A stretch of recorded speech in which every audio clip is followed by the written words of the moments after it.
think my work does both. It tries to bridge differences and culture, but it's also the link to something that I will describe as something deeper. So my job as an artist is to be both bridge and link.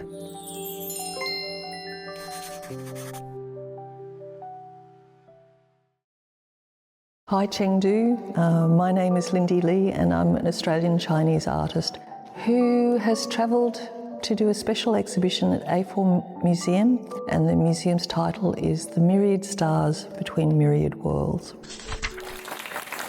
Welcome. I am so grateful and excited. I want people to remember just a few things when they see this exhibition. Okay, enough, let's look at the show.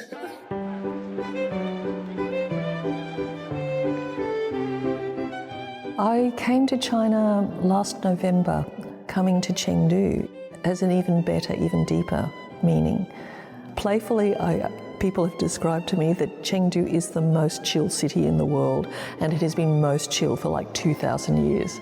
That's kind of a really wonderful reputation. Yeah, Chengdu is really chill city. It's a really warm city.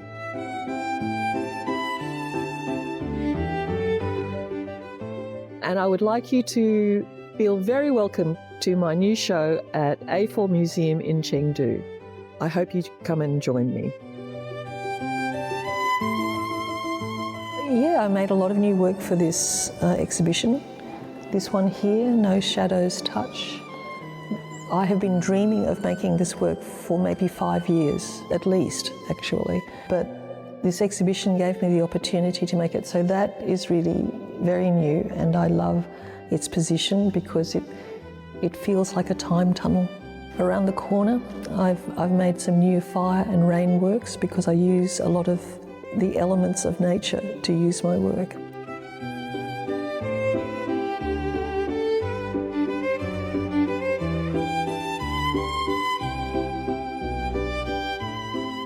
So right now I'm standing in front of the information room, which gives you the timeline of the history of my family coming to Australia and the journeys between Australia and China over 5 generations. So this is the timeline and the map. Here we have a documentary that was made by the Museum of Contemporary Art in Sydney about the history of my work. So this is important information if you want to come and understand what my work is doing and where it comes from. My ancestry is Chinese, my accent is Western. So I think that sums up a kind of deep sense of divide that I've felt all my life. Not Chinese enough to be thoroughly Chinese, never going to be white enough to be white. And I think that it's been essential for me to return to China. But there's something that's so strong in the pull of ancestry. It sounds a little bit romantic, but the pull of the ancestors is really strong. And maybe it's really important for me personally is because I've felt that painful division between East and West very deeply. So coming to China is a really important part of me healing the different sides of me. Especially with the background of the White Australia policy. That was the dominant cultural narrative of Australia while I was growing up, because I didn't understand who I could be and what I could be. Confusion was just the simplest description of what I was feeling. Curiously, it became the content and the question that I needed to work with to make art, because art is a really profound exploration of what it is to be human. It also made me into an artist who needed to understand some things. So where there's bad, there's good. If there's good, there's the shadow. The Ouroboros is going to have a very strong presence both in daytime and in nighttime. During the day, its highly polished mirror surface will reflect the imagery of the floating world. And at night, the Ouroboros will be lit internally, returning its light to the world. I'm that sort of person who at 3 years old really just only wanted to live her life drawing. I loved to draw so much, and I remember seeing the dust, in the light and thinking, oh, that is so magical, and just wanting to be able to capture and draw that. But then, of course, you grow up, but something very, very deep inside of me just said, Lindy, you have to try.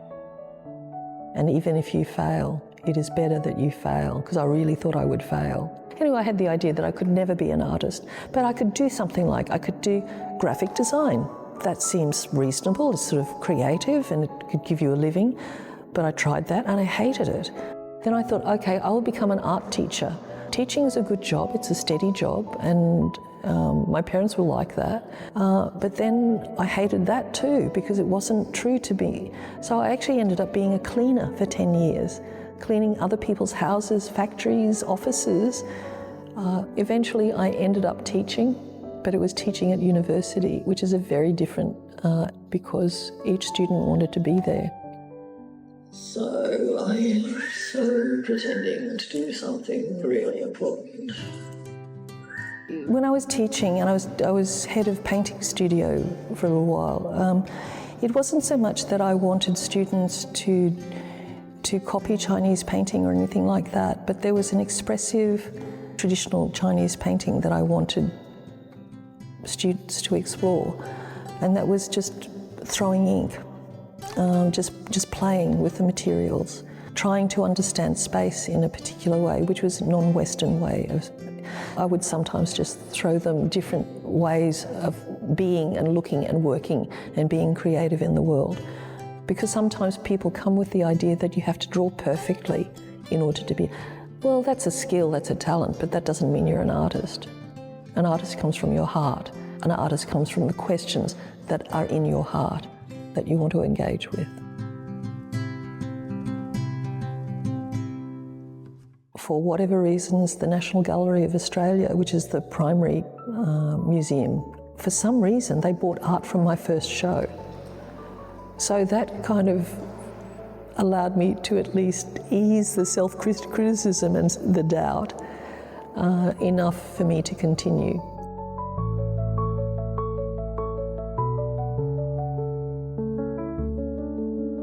But I really feel that when I turned about 70, and this is the truth, I finally felt that I've done enough work in my life. I can now be the artist I want to be. I think the youth and vitality thing is an attitude. And I think the only rules, there are 3 rules. Be curious, be open, and don't judge. Okay, so be open to your life, be curious about it, and don't come already with the attitude of judgment. Yes, I think I have always been that person who just needs to push her own boundaries, but it's not out of like I'm choosing to push my boundaries. You have to be willing to face your fears. You have to be willing to even work with your fears and go, it's okay, you know, it's like this little child. It's okay, little one, I know you're terrified, and it's really confronting to be in front of TV cameras and, you know, whichever version it is. But you know what? We will do it anyway. That's all.